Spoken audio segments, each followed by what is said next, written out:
For those of you that are here, one thing I've been thinking about a lot lately is, of course, adoption of AI coding assistants, but also using AI for non-coding tasks. And I wonder, for you personally, answering for yourself, you can just give a +1 in chat if you use two or more AI tools on a weekly basis. So like ChatGPT and a coding assistant.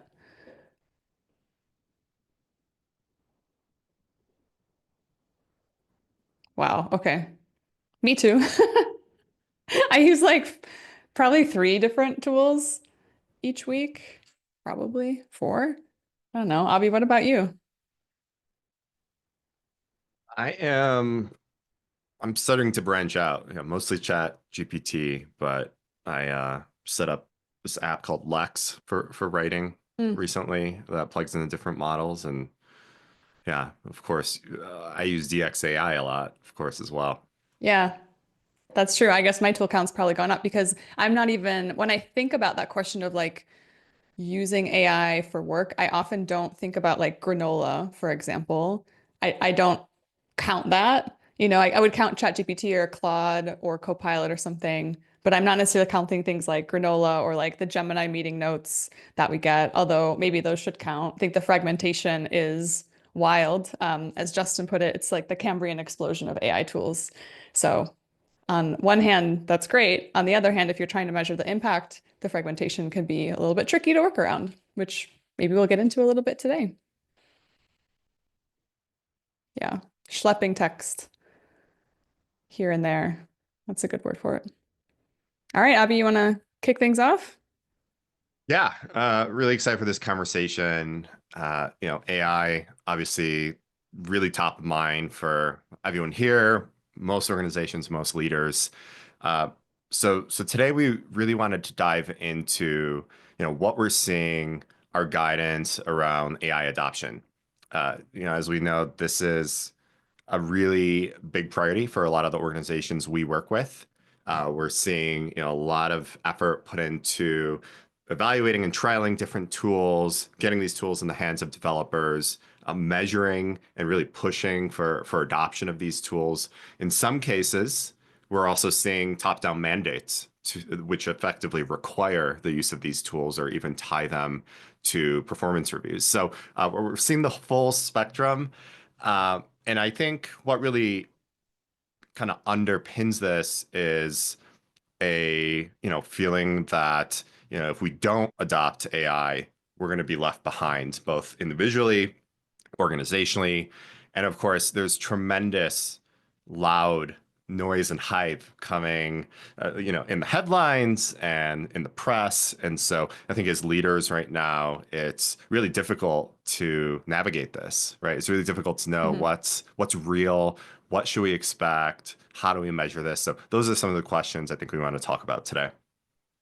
Yeah, Avi, I think Brian from Microsoft said it really well in one of the previous podcast episodes or a recent one that kind of the thing working against AI adoption is the hype around AI. Its hype is its own worst enemy because, you don't have to go very far to hear on LinkedIn or see some news article with, Microsoft says 20 to 30% is being written by AI. Google said it's 30%. Um, the Anthropic CEO is saying, give it 3 to 6 months and 90% of the code is going to be written by AI. It's like, it's really not hard to find these sort of sensationalist statements that, in my opinion, are just not matching up with the on the ground experience that we're seeing from real organizations. And so, executives and other leaders are reading this and then thinking, oh my gosh, we're so far behind.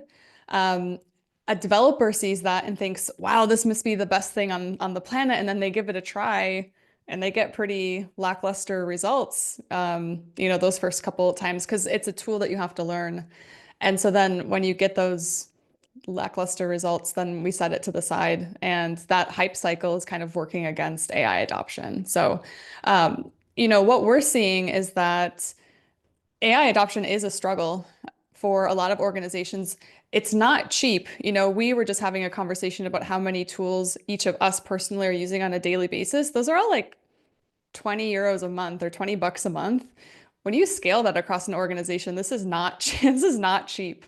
It's not cheap at all. And so, of course, from the business perspective, we want to see return on investment. And so we have to understand what the obstacles are that are blocking people. Hype is one of them.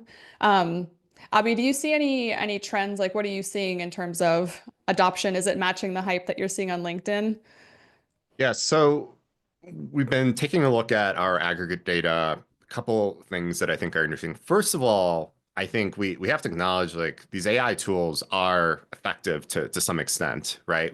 I think we've moved on from the skepticism around, are these tools worthwhile? Across the board, we see real impact, both in terms of self-reported time savings from developers, in terms of some lift correlation to throughput and other developer experience measures. In terms of adoption, as you mentioned, Laura, I think that there is still a struggle there in terms of, I think, where organizations want to be. Uh, we were looking at the data, I think at the very kind of top end, top decile, top quartile, we see organizations achieving adoption where approximately 60 to 70% of their developers are using AI code assistance either daily or weekly.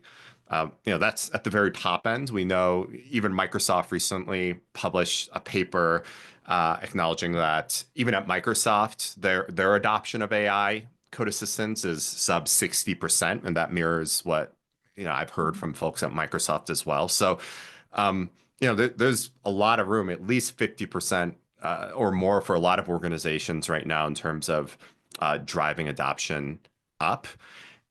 We certainly don't see the level of impact that's in the headlines. So, 30% of code being written by AI, 2x, 50, 100% X productivity improvements. We're not seeing that anywhere in the Mhm. data on any sort of consistent basis right now. What we are seeing, though, is a steady increase in the Mhm. impact and adoption. And so, I want to kind of caution, anything we're seeing today could be different 6 months from now, especially as these tools rapidly evolve. Mhm.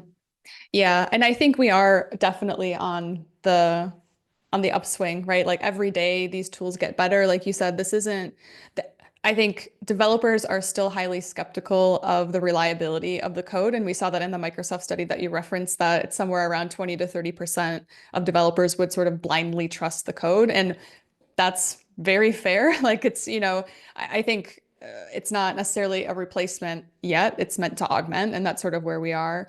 But things are getting better day by day, which is really great to see. And we see that in our data. I think when it comes to adoption and kind of the focus of the conversation that we'll have today is that the technical barriers to adoption, those are really not the things that are holding us back to adopt. It's more cultural. It's more about how humans interact with these tools and changing ways of working. That is the barrier to widespread adoption. That's the barrier of getting better ROI, better results from these tools.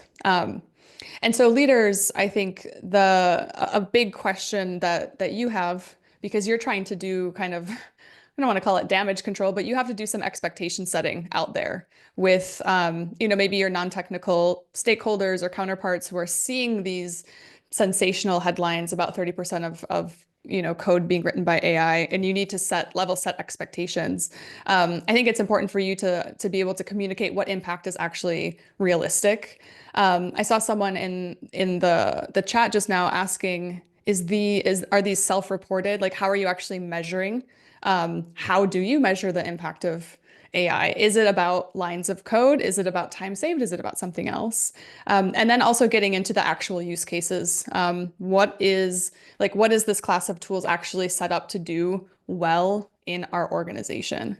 And Abhi and I have, had quite a lot of experience looking at these problems at many different companies. We have access to a bunch of data where we can kind of inspect. And so we wanted to come together today to sort of share some of our findings and kind of what we're seeing, and also the ways that we see a solution going forward. I think the point that we want to land on is that, you know, we can't just give licenses to Copilot to any group of developers and expect magic to happen overnight that suddenly 30% of your code is being written by AI. I know that all of you in this room, you're here and you probably know that already. But it's up to you to have realistic expectations, understand how to communicate them, and then also know what are the barriers, the cultural barriers, and how can we work around them. So Abby, I'm curious to hear a bit more from you. How are you thinking about this problem? How do you think about solving it? Yeah, well, I think before we're going to talk today about kind of the three recommendations we have around, best practices, biggest Hmm. gaps we see in terms of driving AI adoption and impact in balanced ways. I did want to call out one thing. You touched on the recent research coming out of Microsoft. One thing that was interesting, although in their research they found that the hype around AI is one of the biggest barriers and friction points in terms of driving adoption. They also found that fear of being replaced by AI was Hmm. actually not a very prevalent fear. So, although that is a pretty dominant narrative in the headlines Hmm. around AI, our work, is this going to replace us? Most developers don't aren't worried about that Hmm. as much as I think is sort of written about in the press. But rather, it's more the tension around inflated expectations and hype versus reality. It's that tension that I think can create some friction in the organization Hmm. that leads to misalignment, skepticism, reluctance to kind of buy in and get involved and really adopt these tools and experiment with them. So just wanted to call that out because I thought that was a really interesting finding from the research. But Laura, let's with that said, why don't you kind of guide us into our discussion around the our recommendations around three kind of key areas for how to guide AI adoption. Yeah. So I think the first place that, Abby and I talked about what's like the one, two, three step for how we would advise a company to do this. And one of the very first things is to, again, work against the hype. That's really important to level set expectations because not only does that create inflated expectations on the executive level, but also developers then feel like they're promised the world with these tools. And it's really important to actually um, level set what's realistic, but then show them what is happening. And so to do that, we have to start by measuring. Um, so the kind of the first class of breaking down barriers to adoption is getting clear insight on how the tools are actually being used, what's the real impact they're having, and how is it relevant to your organization. So, of course, it's really hard to know how adding in AI tooling changes the way that your organization performs or how individual developers perceive their work without measuring that from a baseline. But I don't want to, if you don't have a baseline, that shouldn't be a reason to kind of skip the measuring step. Just use what you have. You can use self-reported data to fill in a lot of gaps. Abi, do you want to talk a little bit about our recommended methodology for measuring AI and measuring the impact in general? Yeah, it's really challenging right now, both because of the speed at which new tools are coming out and the differences in the ways developers engage with these tools. Of course, another challenge is that the telemetry that you can get from these tools is, in many cases, lacking. Either deliberately, for example, Copilot has TOS limitations. They're very Hmm. cautious about what telemetry at the user level they provide. Other tools are still in the early phases of standing up even APIs. In terms of measurements that we're finding the most success in right now, so as you mentioned, it's a spectrum which includes both self-reported data as well as telemetry-based data. We like looking at direct signals from developers Hmm. on, you know, just asking them about how often or frequently they're using these tools, how much time they feel they're saving from these tools, their satisfaction with these tools. So those are some of the types of direct signals we can get from developers, which cross-cut different tools. We also look Hmm. at indirect signals using hard data to try to validate and triangulate some of the impact we're seeing through self-report. So we look at how does usage correlate longitudinally or cross-sectionally with things like PR throughput or weighted PR throughput, true throughput from DX. We also look at quality measures. So, how teams that are utilizing AI more, how is it affecting their downstream code quality? Developer experience metrics like their ability to understand the code base easily. Um, I would say in aggregate, if we were to kind of summarize, we have a piece coming out of my newsletter really soon with some aggregate analysis of this data. But I think some takeaways that I can share today, in aggregate, what we're seeing is definitely strong signal around self-reported time savings from developers. So on average, we're seeing around 2 to 3 hours per week of time savings from developers who are using AI code assistants. That's meaningful. There's a spectrum there. So there's folks who are on a much higher end that we're doing a lot of research into, as well as on the lower end. We're not seeing as much correlation to PR throughput as we would expect. This aligns with what we hear in the industry. We hear a lot of organizations saying, wait, like, why aren't we seeing the lift in PR throughput that we would expect, especially given the self-reported time savings? So we're seeing a positive, but relatively soft relationship between AI usage and PR throughput. I think that's a fascinating thing. I don't really know the explanation to that personally. And I know there's been questions about percentage of code written with AI. That's something where it's been hard to actually measure that. So even if you see like the headlines coming out of places like Microsoft, you'll see the researchers at Microsoft like commenting and in different forums that that's a bit of a crude measure right now because most folks are measuring the number of lines of accepted suggestions, but of course developers actually modify that code after they accept the suggestions. And so that's something we're digging into at DX is where we're actually developing a tool to properly measure Mhm. AI generated code versus human generated code across all IDEs and tools. So don't have an answer to like what is the industry benchmark around that yet. We just don't, I think, have good enough data outside of what's in the headlines. So yeah, those are some of the measures we look at, Laura. Again, it's important Mhm. to get both the self-report and the system, look at all these different signals to try to give you, a clear picture of what's really happening. And as we know, the situation is quickly evolving. Yeah, and I think to add on, just to kind of help people understand the richness of data that's required. Self-reported data is incredibly valuable when measuring the impact of AI because we are right now in a world of high fragmentation. Humans are really good at putting together multiple systems. And, I can ask you, Abi, how much time did you save last week by using AI? And you can give me a decent estimate as long as I'm not asking you about how much time did it save you 5 weeks ago, right? And so for developers that are maybe using an AI coding assistant in their IDE and they're using ChatGPT and something else, we can ask them a self-reported question and get good data on how much time they're saving across all of the tools. We can also get information about if they feel more productive. There's a lot more room and a lot more possibility of what to capture using self-reported data. We can then, of course, look at code, suggestions, acceptances, percentage of lines of code written, and all of those kind of output metrics. And then look at the secondary metrics. Is this impacting PR throughput?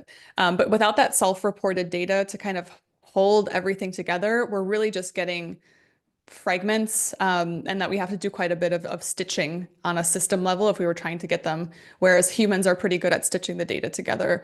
And I think that's generally true of any kind of new and novel class of tools, that there's high fragmentation without a ton of unification or visibility into them. Um, I think another thing I want to emphasize, just to make sure that we put a fine point on it, is that there's not necessarily like a special class of metrics that we need to start measuring now because we use AI. Like the physics of software development are staying the same. We just have different means of production. And so we still are going to care about quality. We're still caring about developer experience. We're still caring about business impact. And we want to measure how AI has changed all of those things.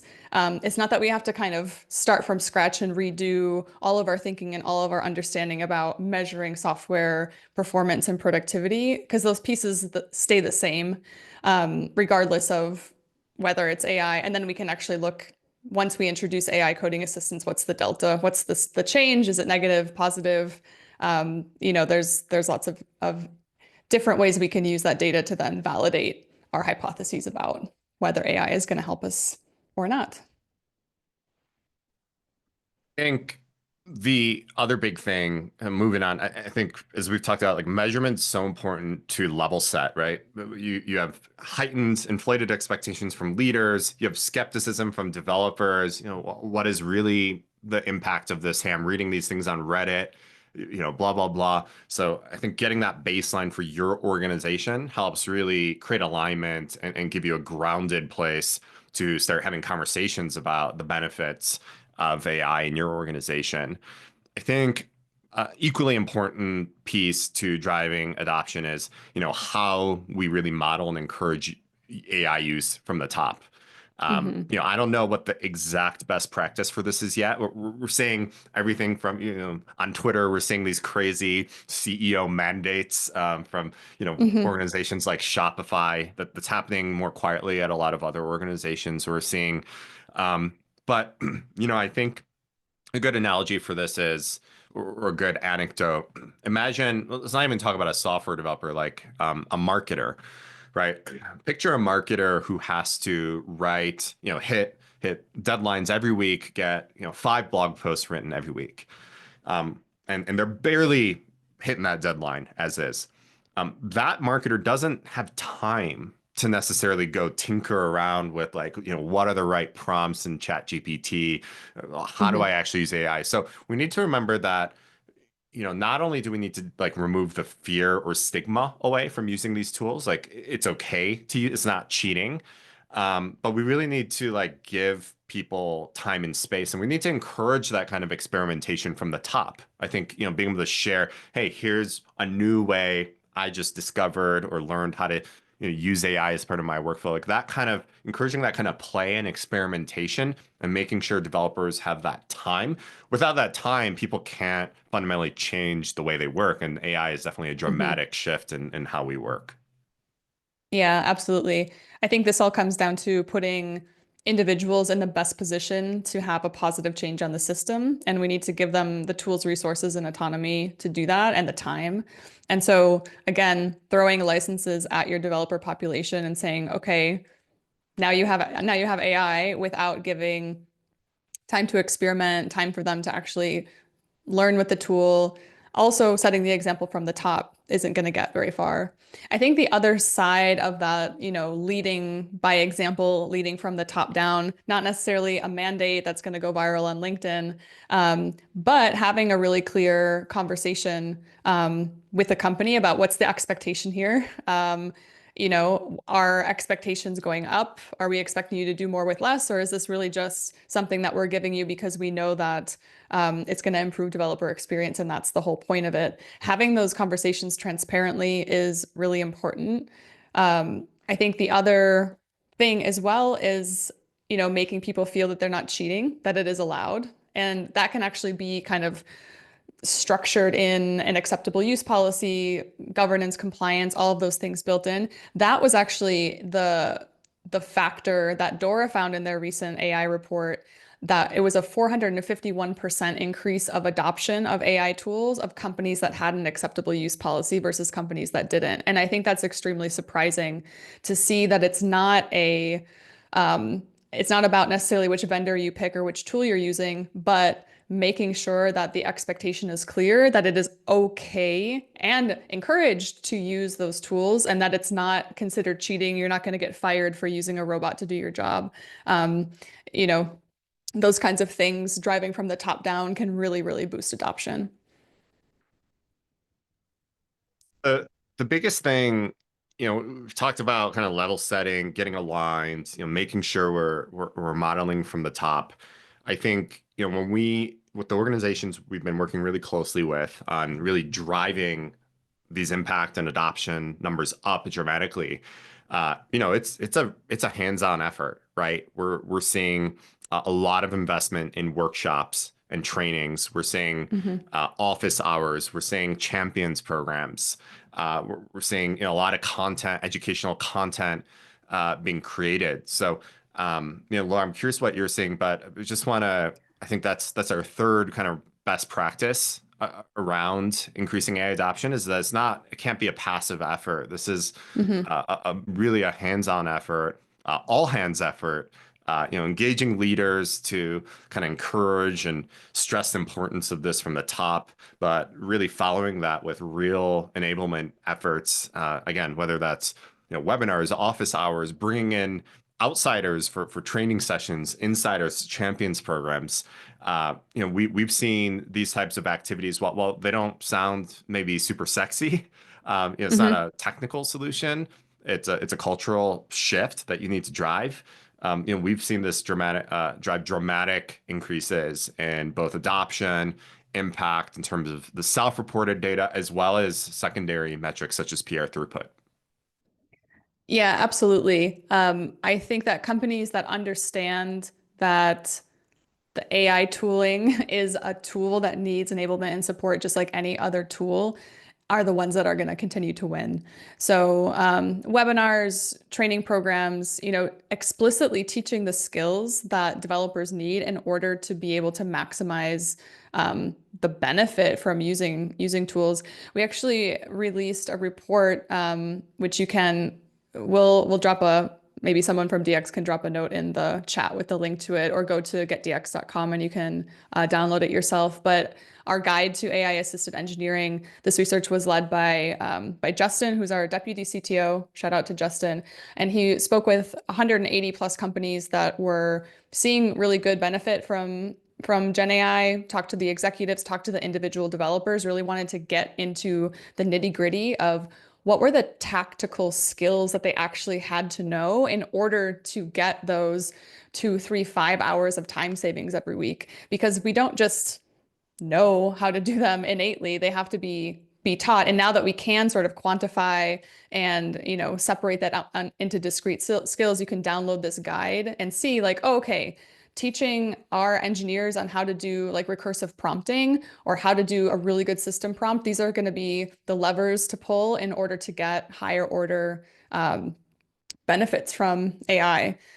Aside from those very sort of tactical things on the developer side, there's also some very tactical things on the leadership side. We mentioned acceptable use policies, creating an environment for experimentation, but there's a lot of motion that the organization needs to go through in order for adoption to be there. And it's not going to happen by itself. And I think that is sometimes counterintuitive because there is so much enthusiasm and optimism about AI.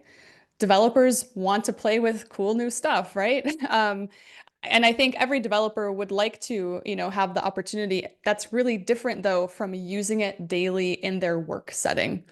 It's one thing to tinker around with stuff or to like vibe code whatever you want to do on the weekend. It's very, very different to actually use it as part of your software development workflow in your job and in your organization. And that's the bridge that we have to gap in order to get developers to really adopt the tools. Just plus one, everything you said, Laura. Also, this guide will be updated probably at least every 6 months, so that there'll be a second edition later this year as the tools and kind of best practices around how to leverage them evolve. So Hmm. definitely keep a lookout for that. And Laura, I think we should get into the questions. We've been trying our best to aggregate the ones from the chat, and we have some in the Q&A. But I would just again emphasize that this really forward-thinking kind of enablement that really seems to be the key, and really hit me personally when our engineering team at DX is Hmm. heavy users of AI.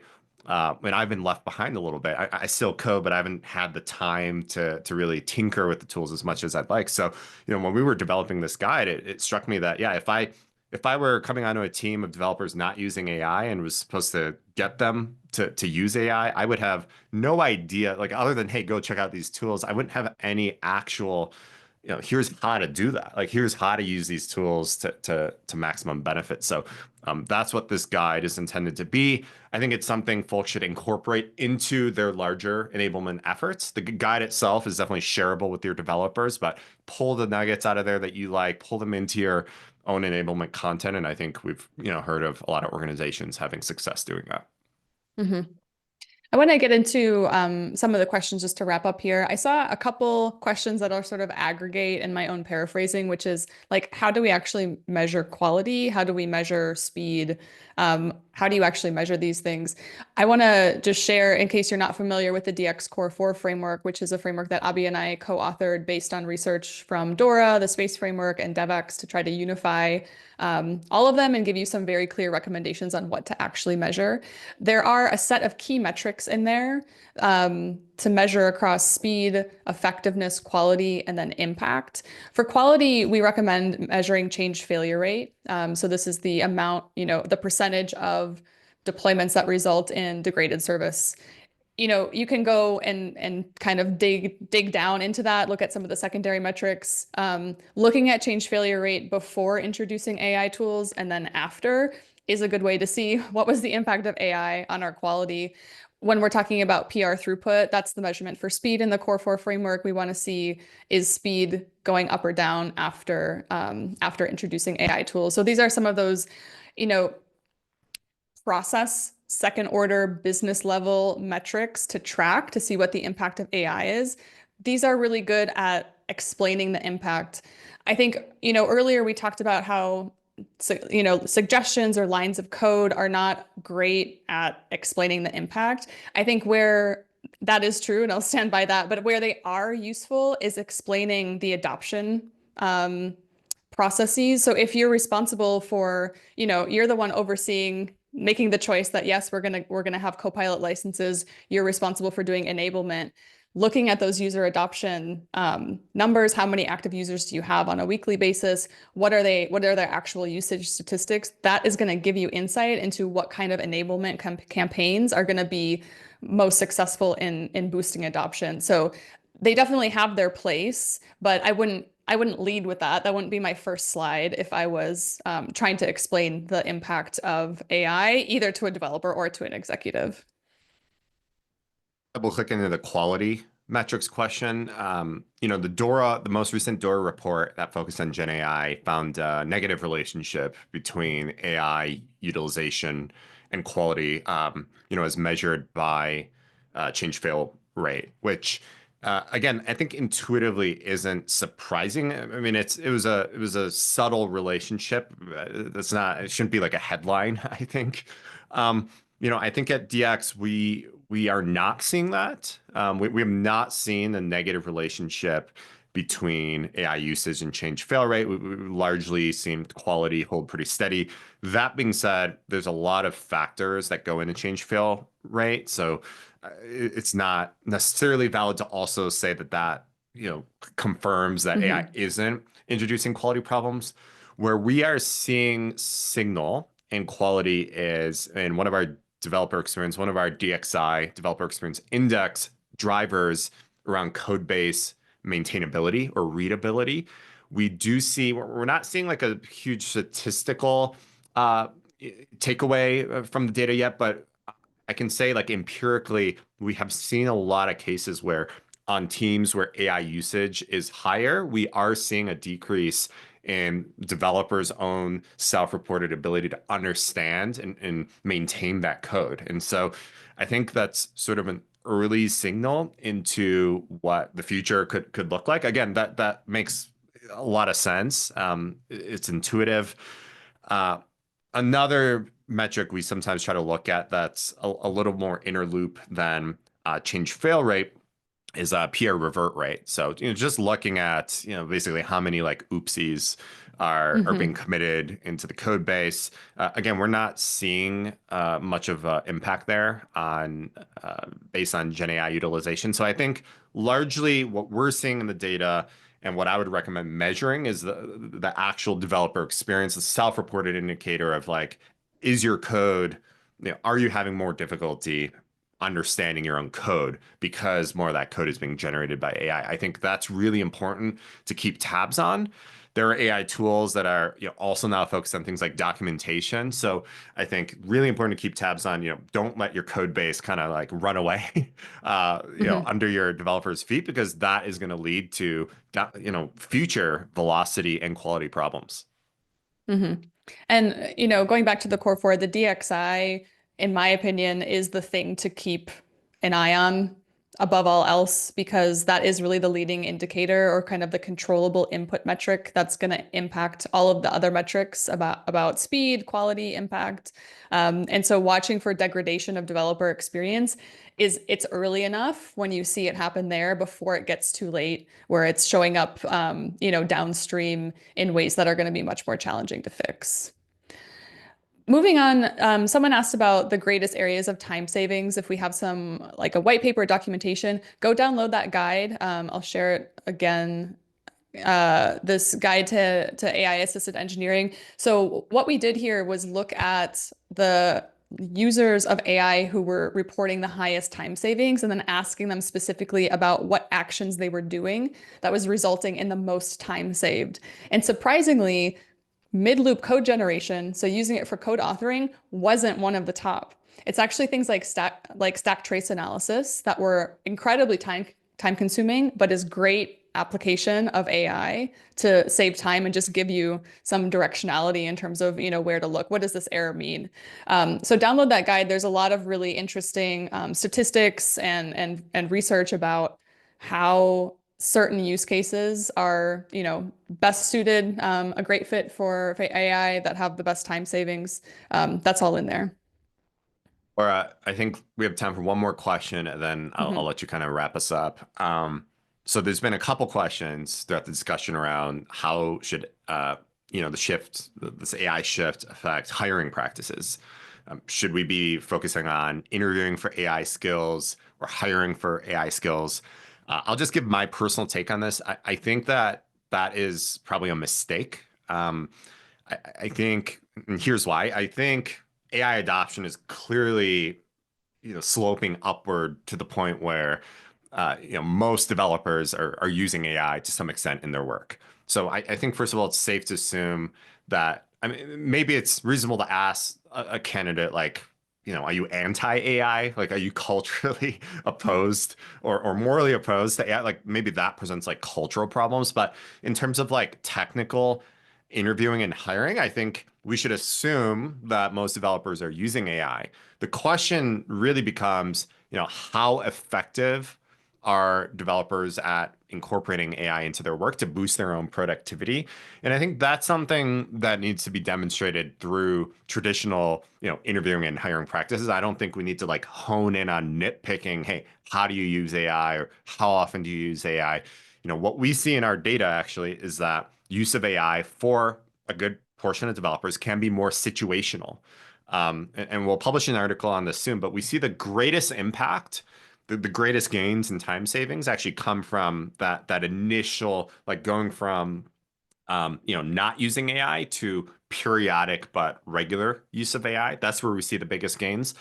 The folks using AI daily still see more gains, but it's not, it's not like a linear increase from, like like if you're using AI every 10 minutes, for example, you're not seeing gains that are, 100x more than the person using it once per week. So I would definitely Hmm. caution organizations against sort of gating or introducing rigorous hiring practices around AI. I think it's better to think of AI as an input into a developer's overall ability to produce good code and ship good features for the business.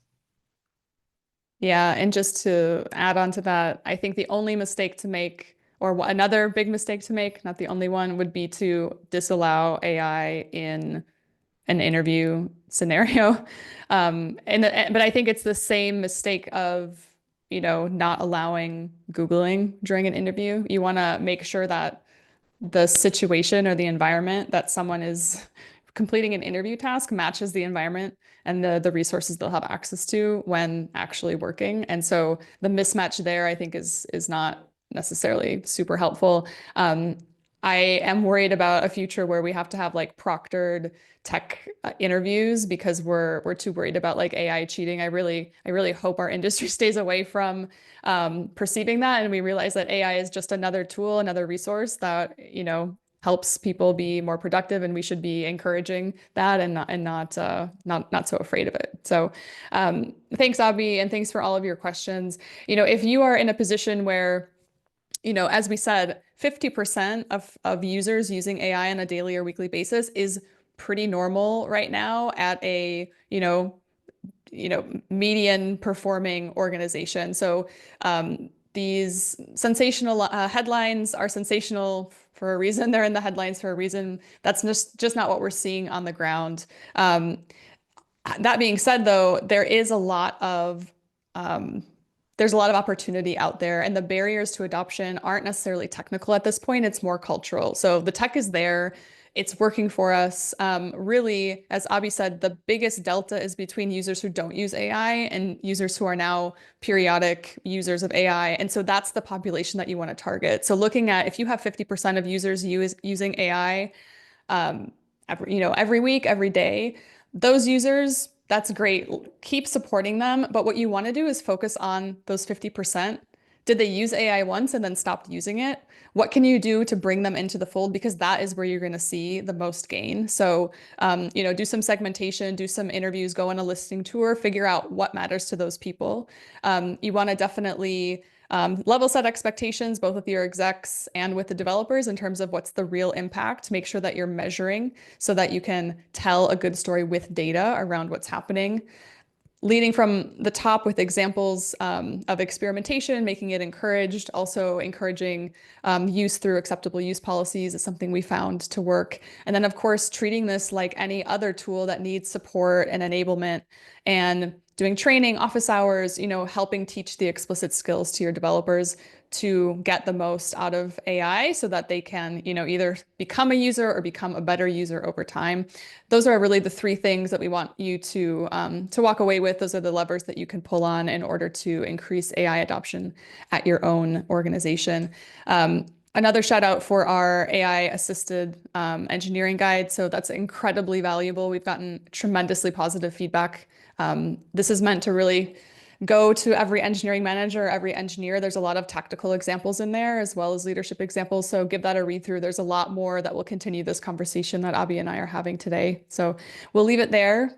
Feel free to follow both of us on LinkedIn if you're not already, because we're posting about this stuff, in real time as we keep learning more. And this is changing every hour, it seems. So definitely a lot to talk about around AI and AI adoption. Thanks everyone for spending the last 45 minutes with us. Take care.